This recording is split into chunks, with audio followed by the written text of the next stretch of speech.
Class start हो रही है, ठीक है ना। और आप लोग इसको ध्यानपूर्वक सुनेंगे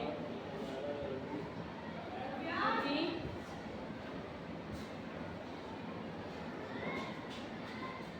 आज ऑनलाइन क्लास के माध्यम से आपको नया चैप्टर यानी नया पाठ पढ़ाने जा रहे हैं।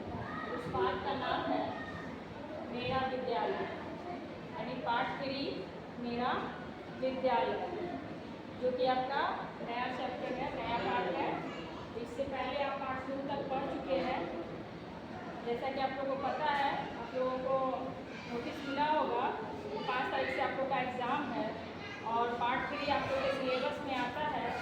तो ऑनलाइन के माध्यम से मैं आपका पार्ट 3 कंप्लीट कराने जा रही हूँ, ठीक है ना बच्चों। तो इसको अच्छे से पढ़िएगा और समझिएगा।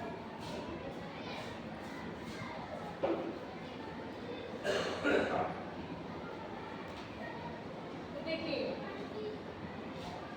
पार्ट 3 हमारा मेरा विद्यालय, यानी हमारा विद्यालय कैसा है, हम किस तरह के विद्यालय में पढ़ते हैं, हमारे विद्यालय में कितनी कक्षाएं हैं, बगीचे हैं, कितने बच्चे पढ़ते हैं, खेल का मैदान है, क्या क्या है, वो सभी बातें तो आप लोग ऑलरेडी पहले से ही जानते हैं। क्योंकि अगर मेरा विद्यालय पर निबंध लिखाया जाता है उस दौरान आप लोग इस चीज़ को विद्यालय के बारे में अच्छे से जान जाते हैं। लेकिन जैसा कि आपका पाठ में दिया हुआ है तो उसके अकॉर्डिंग हम जानते हैं कि आखिर ये कहानी क्या कह रही है।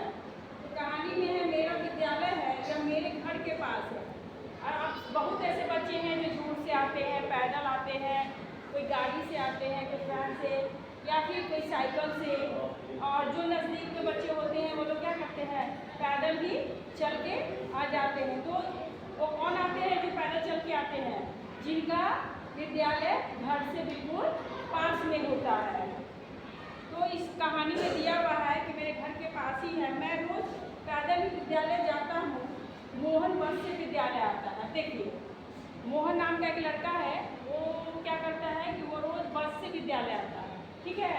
लेकिन मोहन का जो दोस्त है, जिनका नाम नहीं इस कहानी में बताया गया है, वो क्या करते हैं, वो प्रतिदिन पैदल ही विद्यालय आया करते थे। और मोहन का घर कहाँ था, मोहन का घर गांव में था। तो वो बच्चा बताता है कि मेरे विद्यालय में 10 कमरे हैं, आपके विद्यालय में कितने कमरे हैं आपको पता है। लेकिन ये जो कहानी के अकॉर्डिंग बताया जा रहा है, इसमें उनके विद्यालय में कितने बच्चे थे, कमरे थे, 10 कमरे थे, ठीक है। सब कमरे बड़े बड़े थे। विद्यालय में लगभग 300 बच्चे पढ़ते हैं और उनके विद्यालय में कितने बच्चे पढ़ रहे थे, 300 बच्चे पढ़ रहे थे, ठीक है। उसके बाद आइए, विद्यालय में एक सुंदर सा बगीचा भी है, एक खेल का मैदान भी है।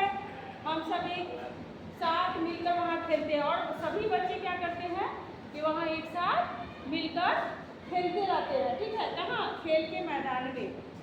और उस विद्यालय के प्रधानाचार्य का क्या नाम है, आप कहानी में देखेंगे, बुक खोलेंगे तो आपको पता चल जाएगा कि उस कहानी में प्रधानाचार्य का नाम है श्री सत्य प्रकाश जी, ठीक है। जिस विद्यालय में बच्चा अपना कहानी बता रहा है, उस विद्यालय प्रधानाचार्य का क्या नाम है, श्री सत्य प्रकाश जी। और वे एक आदर्श व्यक्ति हैं। वे हमेशा हमें समय पालन का पाठ पढ़ाते हैं, जैसे कि इस कहानी में दिया हुआ है। वो जब भी किसी बच्चों से मिलते हैं या उनसे बात विचार करते हैं, तो उनके बड़े कक्ष में जाते हैं तो हमेशा उनको बताते हैं कि हमें समय का पालन किस तरह से करना चाहिए, कैसा होना चाहिए। तो उस समय का पालन करना जाता है, वो समय का पालन करना सिखाते हैं। इस तरह से उनका कहना है कि मुझे मेरा विद्यालय बहुत पसंद है। लगभग आप देखेंगे सभी बच्चे विद्यालय में पढ़ते हैं, सबको अपना विद्यालय पसंद होता है। क्योंकि वो वहाँ क्या क्यों जाते हैं, वहाँ जाते हैं ज्ञान अर्जित करने के लिए, ठीक है ना। तो आपका कहानी, आपका पाठ का जो कहानी है बहुत ही इतना छोटा सा है, ज़्यादा नहीं है। तो मैं चाही थी कि इस कहानी को आपको वीडियो की तरह बता दूँ, ताकि आप कहानी जाने रहेंगे कि हाँ बुक में क्या कहानी लिखी हुई है। उसके अकॉर्डिंग अगर मैं कुछ लिखवाती हूँ, क्वेश्चन आंसर या शब्दार्थ कुछ भी, तो आपको समझ में आए। तो आप इस कहानी को एक बार खुद से घर पर जरूर पढ़िएगा, ठीक है ना। और उसके बाद जो मैं लिखवाने जा रही हूँ उसे आप नोट भी कर लीजिएगा, ताकि आपका कोई भी पढ़ाई छूट ना जाए, कुछ भी लिखा हुआ छूट ना जाए। आप लोगों को पता है कि 5 तारीख से एग्ज़ाम है, और ये चैप्टर, ये पाठ जो है आप लोगों को सिलेबस में बताया गया है कि आएगा। इसलिए ऑफलाइन क्लास हो नहीं रही है अभी, आज से ऑनलाइन क्लास है, इसलिए मैं ऑनलाइन के माध्यम से इसको लिखवा दे रही हूँ और बता दी हूँ। कहानी समझा चुकी हूँ और कुछ लिखवा भी दे रही हूँ, जो बचेगा फिर कल करना है। ओके, फिर आगे हम लोग लिखते हैं।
घर वापस चले जाते हैं।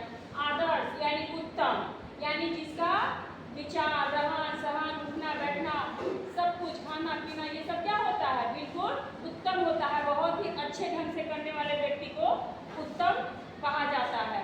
तो अगर आप आदर्श पूर्वक रहते हैं तो आपका रहन सहन, खाना पीना, उठना बैठना, सब चीज़ अगर अच्छा है तो उसको हम लोग क्या कहेंगे, उत्तम कहेंगे, यानी आदर्श कहेंगे। ठीक है। उसके बाद समय पालन, समय पर सब कार्य करना। समय पालन का जैसा कि आप कहानी में अभी मैं बताई हूँ कि जो कहानी था उसमें बच्चे बता रहे थे कि मेरे विद्यालय के प्रधानाचार्य का क्या नाम था, उनके विद्यालय के प्रधानाचार्य का क्या नाम था, श्री सत्य प्रकाश जी। और वो बहुत ही आदर्शवादी व्यक्ति थे और वो बच्चों को हमेशा क्या सिखाते थे, समय का पालन करना।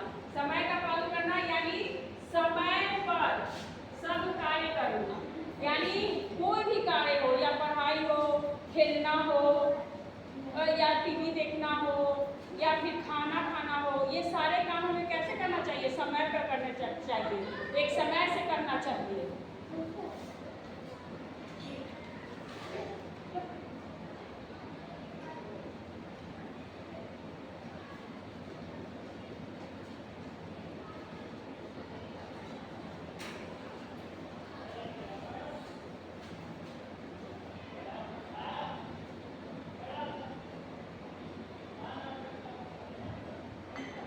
देखिए विद्यालय किसे कहा जाता है, ऐसा स्थान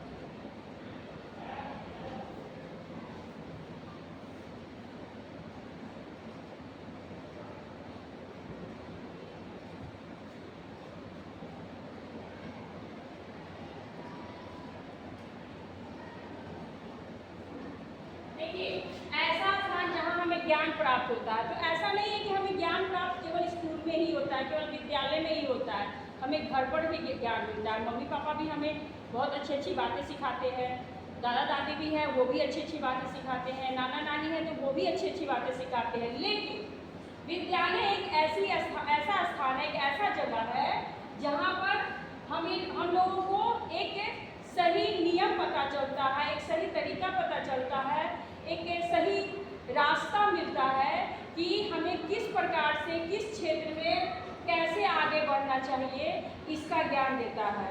इसलिए विद्यालय आना अनिवार्य होता है। ये एक तरह का ऐसा स्थान है जहाँ से इंसान सही रास्ते पे चलना सीखता है, वो इधर उधर नहीं भटकता है, उसको सही दिशा दिया जाता है कि इसी दिशा में चलिएगा तो आप आगे चल के बेहतर करिएगा। इसलिए इसका नाम क्या रखा गया? विद्यालय। और विद्यालय का अर्थ क्या होता है?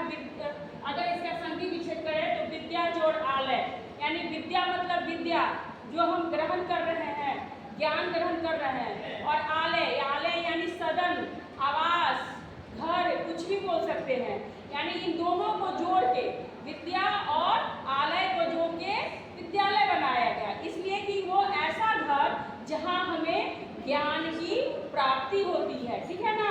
तो ये हो गया आपका विद्यालय का।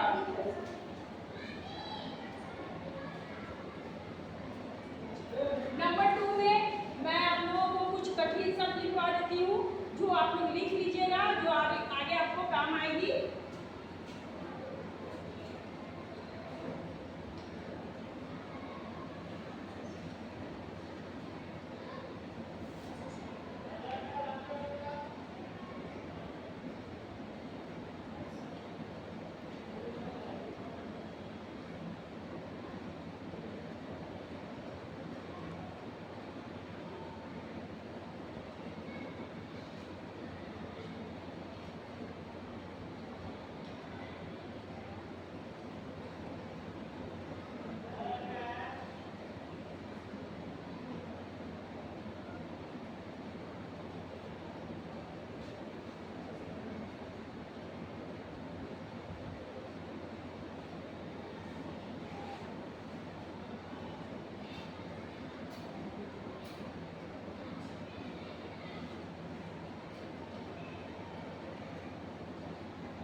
चलिए, ये आपके कुछ कठिन शब्द है जो आपको पढ़ने में असुविधा महसूस होगी, तो मैं अभी अपने मुख से पढ़ के बता दे रही हूँ। उसके अलावा उसी के अकॉर्डिंग आप उसको बोलने की कोशिश कीजिएगा, घर पर पढ़िएगा। जैसे पहला लिखा हुआ है आपका विद्यालय, दूसरा क्या है? गांव, तीसरा क्या है? पैदल, चौथा क्या है? रोज, पांचवा है मैदान, छठा सुंदर, पीछे, आदर्श, सत्य प्रकाश, प्रधानाचार्य, व्यक्ति, हमेशा, पाठ, मुझे, प्रत्येक, और लास्ट में है, अंतिम में है कार्य। तो इस प्रकार से इसका सही उच्चारण करके घर पर पढ़िएगा और इसे याद भी कर लीजिएगा, ताकि आपको पढ़ने में असुविधा ना हो। और इसी के साथ मैं चाहूँगी कि आज का क्लास यहीं पे समाप्त कर दूँ, फिर कल मैं आगे का जो भी बचा हुआ है उसको पढ़ाऊँगी, ठीक है ना।